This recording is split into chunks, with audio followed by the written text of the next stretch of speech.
दोस्तों, आपने ये ज़रूर सुना होगा कि किसी भी कंट्री में जाने का जो ईजी और सेफ वे होता है वो होता है स्टूडेंट वीज़ा। और अगर आप ऑस्ट्रेलिया, कनाडा या अमेरिका जाना चाहते हैं तो ये वीज़ा हासिल करके आप वहाँ पे जा सकते हैं। अपनी स्टडीज़ को कंप्लीट करने के बाद परमानेंट रेजिडेंसी भी हासिल कर सकते हैं और फिर आप सिटीज़नशिप ले लेते हैं। लेकिन मुझे ऐसा लगता है कि इस मिथ को अब तोड़ देना चाहिए, क्योंकि अगर आपके पास वर्क एक्सपीरियंस है 3 साल, 5 साल या 7 साल का, प्लस आपकी एक प्रोफेशनल डिग्री आपके पास है, तो आपको ज़रूरत नहीं है स्टूडेंट वीज़ा पे आने की। आपको अपने पेरेंट्स के या अपने पैसे ज़ाया करके एक लंबा रूट इख्तियार करने की ज़रूरत भी नहीं है, बल्कि आपको चाहिए कि आप डायरेक्ट ऑस्ट्रेलियन परमानेंट रेजिडेंसी के लिए अप्लाई करें या वर्क वीज़ा के लिए अप्लाई करें, 491 वीज़ा के लिए अप्लाई करें, जो कि बाद में लीड करेगा आपको परमानेंट रेजिडेंसी और सिटीज़नशिप के लिए। इसीलिए आज मैं आपको अपने एक कोलीग की कहानी सुनाता हूं, जो कि दुबई से डायरेक्ट ऑस्ट्रेलियन परमानेंट रेजिडेंसी हासिल करके ऑस्ट्रेलिया आए। उसके बाद उन्होंने प्रोफेशनल जॉब अपनी फील्ड में ढूंढी। पीडब्ल्यूसी कंपनी का आपने ज़रूर सुना होगा अगर आप अकाउंटिंग से रिलेटेड हैं, जो कि बिग 4 के अंदर आती है। और उसके बाद वो अब एक बहुत बड़े बैंक के साथ काम कर रहे हैं। बात ये है कि ये जो दोस्त हैं हमारे, इन्होंने इंग्लैंड से एसीसीए अपना कंप्लीट किया था 2011-12 के अंदर, और उस वक्त ये वहाँ पर ऑड जॉब्स करते थे। तो इन्होंने बताया कि वो तकरीबन लास्ट ईयर्स थे जब इंग्लैंड के अंदर स्टूडेंट्स को वर्क वीज़ास मिल रहे थे अपनी स्टडीज़ कंप्लीट करने के बाद, और इन्होंने तकरीबन 6 महीने वहाँ पे काम भी किया। लेकिन इन्होंने कहा कि यार देखो, जब मैं वहाँ पे काम करता था तो मुझे कोई भी प्रोफेशनल जॉब नहीं मिलती थी। मैं सिर्फ ऑड जॉब्स कर रहा था, किसी रेस्टोरेंट में काम कर रहा था या मैं किसी कॉफ़ी शॉप पे काम कर रहा था, और मैं उससे सेटिस्फाइड नहीं था। और मैंने ये सोचा कि यार अगर मेरे पास एसीसीए की डिग्री है और मेरे पास अपना वर्क वीज़ा भी है, तो क्यों ना मैं गल्फ़ की कंट्रीज़ में जाके अप्लाई करूं और वहाँ पर अपनी किस्मत आजमाऊं। और अगर 1 साल में कुछ हो गया तो ठीक है, वरना मेरे पास वर्क वीज़ा तो है ही। उसके बाद मैं वापस इंग्लैंड चला जाऊँगा और फिर कुछ और सोचूंगा इसके बारे में। उसके बाद वो दुबई आ गया, और दुबई आने के बाद उसने अपनी जॉब सर्च स्टार्ट कर दी। बंदे ने पहले से एसीसीए किया हुआ था, अकाउंटिंग भी उसकी अच्छी थी, फाइनेंस भी अच्छी थी, तो वहाँ पर उसको एक अकाउंटिंग फर्म के अंदर जॉब मिल गई और वो उनके साथ काम करना शुरू हो गया। 5 से 6 साल का जब उसका एक्सपीरियंस हो गया तो फिर उसको किसी ने बताया कि आप ऐसा करें, ऑस्ट्रेलिया की परमानेंट रेजिडेंसी होती है, 189 या 190 वीज़ा होता है।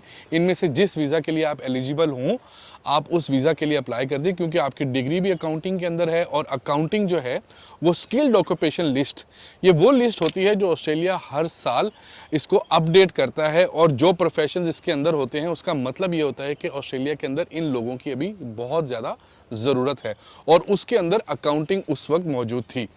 तो अगर वो अकाउंटिंग की डिग्री प्लस इनका एक्सपीरियंस साथ में ये आइल्स के अंदर बैंड ले लें, तो ये ऑस्ट्रेलिया डायरेक्ट परमानेंट रेजिडेंसी हासिल करके आ सकते हैं।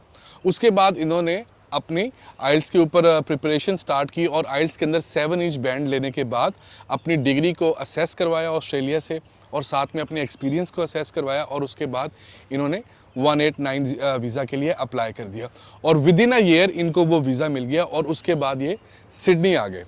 अब सिडनी जब ये आए तो उस वक्त मेरी इनसे मुलाकात हुई एक दोस्त के थ्रू। अब यहाँ पे एक बहुत इंपॉर्टेंट बात है, और आप लोगों के लिए भी और मेरे लिए भी ये काफ़ी तवज्जो तलब भी है, क्योंकि जब ये बंदा सिडनी आया उस वक्त इनसे मुलाकात हुई। हम सब लोगों ने इनको पुश किया कि चलें यार, मुबारक हो, अब आप आ गए हैं, तो आप ऐसा करें, आप अपना सिक्योरिटी का लाइसेंस बना लो, या आप ऐसा करो कि आप अपना ऊबर का अकाउंट बना लो और आप जॉब स्टार्ट कर दो। लेकिन चूंकि ये बंदा प्रोफेशनल था, इसके पास एक्सपीरियंस भी था और कॉन्फिडेंट भी था ये बंदा, तो इसने कहा नहीं यार, मैं 2 महीने आराम से घर बैठ के अपनी जॉब तलाश करूँगा। हमें ऐसा लगा कि यार शायद जॉब मिलना इतना आसान नहीं होता, क्योंकि उन दिनों हम भी नए नए ग्रेजुएट हुए थे और हम भी मारे मारे फिर रहे थे, जॉब के लिए एक्सपीरियंस था नहीं। तो दिल में सोचा कि चलो यार ये ट्राई करते हैं, अगर इनको मिल जाएगी तो फिर इसका मतलब है हमारे लिए भी कोई ना कोई दरवाज़ा खोल जाएगा। यार उस बंदे की जो रूटीन थी, आप यकीन करो, वो ये थी कि वो बंदा रोज़ सुबह 8:30 बजे उठ जाता था, अपना लैपटॉप खोलता था, नहा धो के फ्रेश होने के बाद डेली वो seek.com पे बैठ के जॉब्स के लिए अप्लाई करना स्टार्ट कर देता था। जो फ्रेश जॉब अपलोड होती थी वो वहाँ पे अपनी सीवी सेंड करता था। उसके ठीक 1-2 घंटे के बाद वो उनको कॉल्स करना स्टार्ट कर देता था कि मैंने आपको अपनी रेज्यूमे सेंड की है, आप मुझे इसका रिस्पॉन्स बताएं कि आपको मेरा वर्क एक्सपीरियंस मैच कर रहा है या नहीं कर रहा है, या किसी और चीज़ की ज़रूरत है।